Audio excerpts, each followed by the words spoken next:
अगर कोई मसला है तो उस पर आप गौर करें। हो सकता है कोई तदबीर गलत हो गई हो, अगर कोई बीमारी है उसका इलाज कीजिए। कोशिश यही कीजिए कि आपका रवैया एक ऐसे शख्स का रवैया हो कि जो तदबीर करता है, सोचता है, अकल से काम लेता है, इल्म की रोशनी में फ़ैसले करता है। इसके बाद अल्लाह से दुआ है और वो शब व रोज़ करते रहना चाहिए।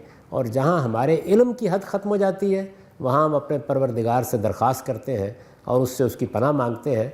ख़ुद अल्लाह के रसूल को भी यही तलकीन की गई थी। जब आपने हिजरत का सफ़र शुरू किया तो ज़ाहिर है कि आगे यहूद के साथ मामला पड़ने वाला था, तो उनकी तरफ से इस तरह के बहुत से इक़दामात का अंदेशा था। ये अंदेशा था कि वो कत्ल करने की कोशिश करेंगे, ये अंदेशा था कि वो जादू करने की कोशिश करेंगे। चुनांचे आपको भी ये तालीम दी गई कि आप अपने रब से पनाह मांगें।